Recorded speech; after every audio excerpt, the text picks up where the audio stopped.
Aku belajar untuk melihat dari sudut pandang yang lain segala sesuatu ketika aku mulai impulsif dalam memutuskan atau melihat atau menjustifikasi orang lain. Jadi sebenarnya begini, aku belajar bahwasanya ketika kita sudah mulai berhenti untuk menjustifikasi orang lain, misalnya dari kesalahan kecil aja gitu, kita mulai belajar untuk mengurangi menyetuskan apa nih bahasanya, kayak mengeluarkan kata-kata yang mm, kata-kata menyalahkan dia walaupun sebenarnya dia salah, dan memilih itu untuk diam, itu jauh lebih luar biasa dan lebih bijaksana.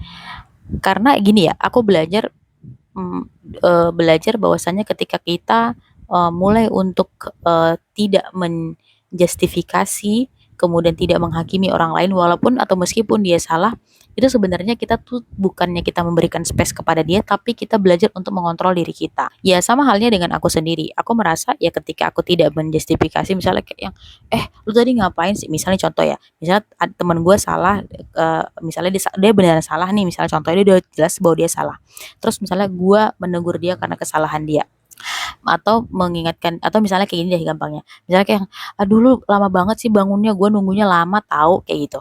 Itu kan sebenarnya adalah satu kata-kata yang memang itu benar kalau misalnya dia emang telat dan bangun lamanya karena terus kita mengungkapkan itu karena kita kesel.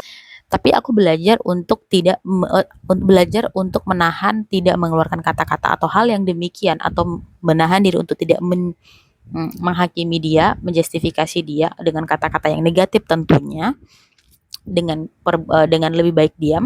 Karena aku berpikir seperti ini, kalau aku menerima dia, kalau aku memilih untuk menemani dia gitu, kalau aku misalnya masih berteman sama dia, berarti aku memilih untuk tidak menjustifikasi. Dalam artian gini, berarti ketika aku mampu untuk menerima dia, ya aku harus mampu untuk memaafkan dia gitu. Bukannya kayak kita tetap temenan sama dia tapi kita tuh kayak menyalahkan dia gitu. Jadi konsekuensinya hanya itu, ketika aku misalnya mampu untuk menerima dia, berarti aku harus memaafkan dia. Tapi ketika aku sudah tidak mampu lagi untuk menerima dia, maka ketika aku tidak mampu untuk memaafkan dia, maka aku tidak akan menerima dia. Jadi sebenarnya ya poinnya itu bukan di dianya, tapi poinnya itu di diri kita. Ya inilah, hitung-hitung lu belajarlah untuk mengkontrol emosi lu, untuk mengontrol emosi lu, karena aku yakin akan banyak lagi hal-hal yang lebih besar yang dipersiapkan untuk kita, yang akan kita hadapi ke depannya. Ibaratkan gini, kalau lu nggak bisa untuk menampung atau menyelesaikan masalah kecil, atau katakanlah kayak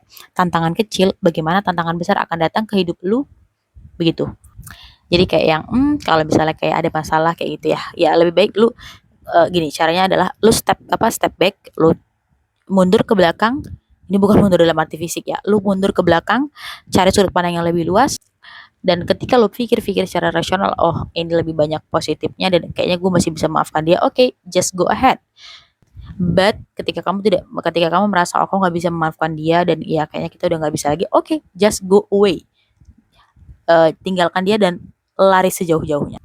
Karena ya tadi belajar untuk melihat, memutuskan sesuatu dengan cara melihat dari sudut pandang yang lebih luas, itu lebih asik, lebih bijaksana, dan itu jauh lebih baik untuk diri kita pribadi. Kita nggak lagi ngomongin orang lain. Karena sebenarnya ya orang lain juga nggak terlalu penting buat hidup kita. Aku berpikir seperti kalau misalnya dalam hidup ini ya kita adalah pemeran utamanya, orang lain hanyalah figuran gitu. Jadi kayak jangan sampai lu menjadikan orang lain pemeran utama dalam hidup lu, jangan lu jadikan dia jadi fokus utama lu.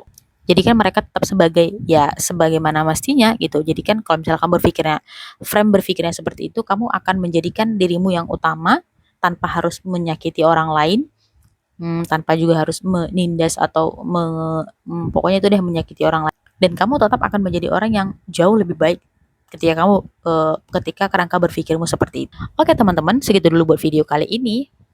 Thank you and see you in the next video. Bye bye.